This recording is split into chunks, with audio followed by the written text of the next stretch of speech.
And when did you start your business of fish and food? We started the business in 1998 in Singapore. So we had our first restaurant at one of the shopping malls in Singapore. The shopping mall is called Plaza Singapore. So since then we've been around for about 16 years. And, today we are 16 outlets in Singapore, all across Singapore, mostly in the shopping malls, major shopping malls in Singapore. And besides Singapore, we've also expanded overseas. So today we are in 9 countries, mostly in Asia as well as the Middle East. So we are in Singapore, Malaysia, Indonesia, Brunei, Cambodia, Philippines, Bangladesh, Mauritius of course, and the UAE. And we also recently signed up Myanmar. Why have you chosen Mauritius? Because you're in Asia. You told that you're in Bangladesh, Sri Lanka. Why Mauritius in the Indian Ocean? Right. Is there a market in Mauritius for that, for fish and food? Right, I think Mauritius is a very interesting market. I mean, the country has always positioned itself as a platform, to South Africa. And we think that, having a presence here will actually allow us, to develop the experience, develop the necessary know-how to hopefully one day, push ourselves into the South African market. Why Mauritius then? Why have you taken that risk to come to Mauritius? Well, I guess Mauritius it is a good platform. I mean, the environment, the business environment, the regulations is always very friendly to international companies. So we think that it is a good way. And of course, being close to South Africa, you have lots of tourists, from South Africa. So it gives us a good learning ground for us to basically modify our offerings, tweak our offerings, know a little bit about the culture, the people, the taste, the preferences, and that hopefully will allow us, to gain the necessary knowledge to break into the South African market going forward. Challenges you faced when opening Fish and Food Mauritius? I guess I'll say not too much of a challenge. I think because we're very good partners in Mauritius, and I think the partners were able to overcome a lot of the issues that I think every startup will face, in the market. I think. The biggest issue we had then was really with the authorities, because I think getting permits and necessary permits and all these things wasn't as simple as we thought it was. Compared to our experience in Singapore, because Singapore it's a switch, you get things done in a matter of days, but over here you realize that it's not a matter of days. You've got to wait, be patient, Then the other challenge was really the supplies, which we were it was a bit puzzling because in an island where waters are all around us, but somehow it seems that getting the right supplies is pretty difficult. Seafood and things like that. So we went through a few hurdles of these two areas, but I think our local partners overcame them, very, very well. And today, they've been operating for a year, and so far, I think we don't have really too much of an issue, with the food quality, the supplies. So we're very, very happy. What is the market that you are targeting in Mauritius? I think the market that we target in any country that we go to is always the locals. So if you look at us in Malaysia, for instance, the main market that we're targeting are really the local Malaysians, so be it Malays, Chinese. So when we come to Mauritius, it's the same strategy that we have. To be basically popular with the local population, not just a select group of the population, but the general population. That is important for us, because in the food and beverage industry, if you do not have a substantive market, a substantive base of customers, it's very difficult to sustain on a long-term basis. I mean, this is what we have learned in Singapore. I mean, we've been around for 16 years. We're not a fan. We're not fly-by-night kind of company. To be sustainable is very, very important for us.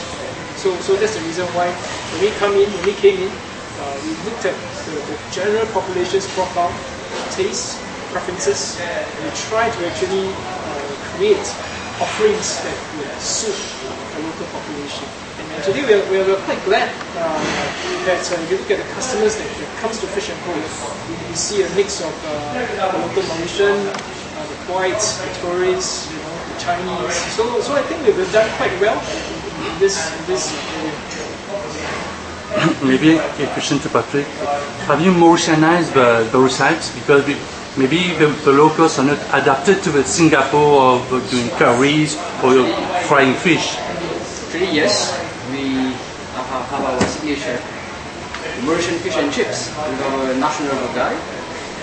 And the nice thing about Fish & Co is in fact the variety of the taste and this Asian twist that we have that relates to the population, our taste. So we are actually very happy. But one of the reasons we chose also Fish & Co as partners is that the variety that it offers to the market. We have fish and chips, famous fish and chips. We have butters, pasta. We also have chicken. It's a bit. So no, but we want like Halal said, we really want the profession at large to be able to enjoy our food and our taste. Do you plan to include more new dishes? Yes. Actually, we selected a few dishes, but we are still improving. And one thing that Fish & Co is known for is innovation. There's always something going on in Ricky's head. New recipes. He's always trying to taste and find something new to add. And we are surely going to add more things in our dinner. Have you discovered some Mauritian fish that you don't have in Singapore? And maybe you're on recipe, you have been able to work with our fishes to have some dish to bring to Singapore? Well, at the moment, actually, export of seafood from Mauritius to Singapore is actually very, very, very limited. With non-existent opportunities. For some apparent reason, Mauritius being an island in the ocean, are not able to actually, hence the supply of fish. That's what like Phuket says, when we first opened the restaurant here, we have to tap on our international supply chain, to bring our seafood into Mauritius. Have you discovered some Mauritian fish? Gelpavé, Kato? We have tried some Mauritius, we've experimented with some Mauritius dishes, but unfortunately the supply chain side, they are not able to supply us in the long term and consistently the same quality that we have. But we're still working on it. We understand that there's some new initiative about aqua farming that's coming up. So one of our visits here is actually to visit some of these farms to see how we can actually utilize or use some of these products, Mauritian products, in our restaurants. What sets you apart from the competition of food? I think the difference about us is one is of course our taste. Our taste is very global. We have a global taste in our menu. We have like the peri-peri sauce, which is very African in content. We have Thai sauce, which is very Asian side. So there's a variety of tastes, that we have actually have it in our menu. And I think it's very suitable to the Mauritians because I see the Mauritians are they're very similar to Singaporean people. You have the Muslims, then you have the Indians, then you have the Christians, and then they have the locals. So there's a good mix of people, very similar to Singapore. And I think what Fish & Co offers is that it offers a product that is acceptable to all. You don't have to be you can be a Muslim, you can be a Christian, India, you're still welcome at the restaurant. And eat at the restaurant, without having to worry about, your own restriction. Yeah. So that's one of the plus point. One of the reasons why, we have been very successful in Mauritius so far. What is your secret to bring children to eat fish? Because I know that Mauritian children does not want to hear about fish. So maybe Patrick, what is your secret to bring them to eat fish as a meal? Actually, when the children come to Fish and Co, it's an experience for them. It's a party. When they come, they have their party packs, they have their coloring pencils, and their menu itself is a game. And this is a way you can get children to like this. This is what we are currently doing. We have our, if I could probably show you, for example, they will come and have a folder, a nice folder, and it's very colorful. They would very often, we also invite children for their birthdays. They can do their birthdays at Fish and Co. We've had a few birthdays so far. And soon we'll have October and October coming up to join us. So this is a way to get children to like food that they don't really like to eat. So you're both in Mauritius for the opening. What are you going to prepare for us for the opening? What is in the coming days? If I may, what we'll do is actually do a tasting. In general, have an idea of what Fish and Co is about. Of course, we won't be able to put our full menu because there's so much. But you will, of course, be able to taste our signature sauces and fish and chips. And what are the projects for Fish and Co for this year? Well, we are on the lookout for new opportunities, of course, because we are very happy to have the local market has really accepted and given us a lot of comfort in our brand. So we are on the lookout. We are looking for new opportunities throughout the island. You're opening at the Phoenix. The competition is very, very high there. Yes. So what is your argument that you're going to tell the parents not to go to the money maker and come to your place and have fish? Our strength is really the variety of food that we have. In a lot of restaurants, when you go to the restaurant, it's really something specific that we have. At Fish and Co, as I said earlier, we have fish, we have prawns, we have mussels, we have clams, we have crab, pasta, pizza. It's really a whole range of food, of meals that you can have. And it will, when the family comes, it really suits the interest of everyone. Kids usually like pasta. They won't really like to eat the platters, which are not suitable for them.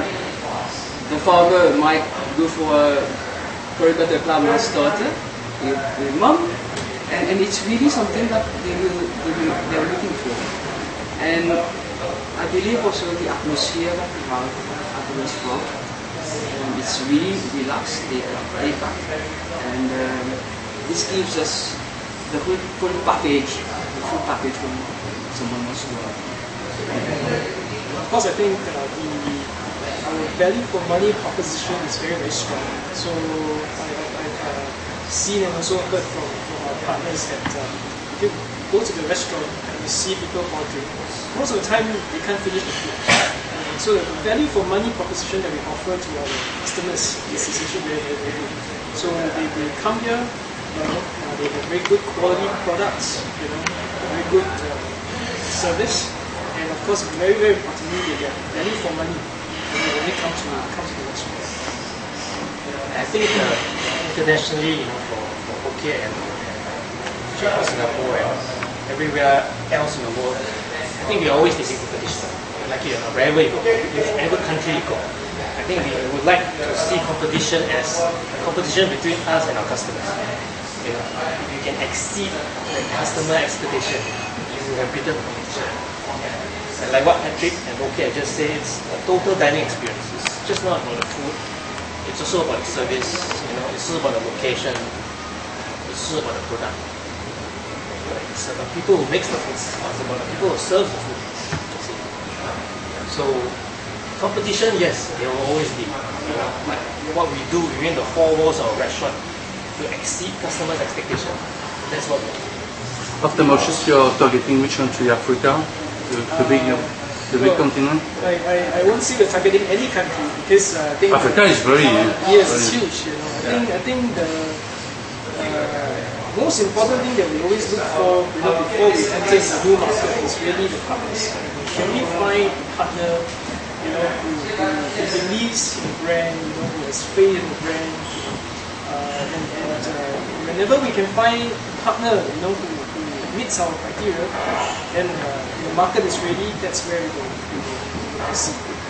So I think that the most important thing for us is really finding the right partners to work with. Because in any business that we go to, especially in a foreign country, we depend a lot, on a local partner to do a lot of the execution, to tell us, what is needed, what is not.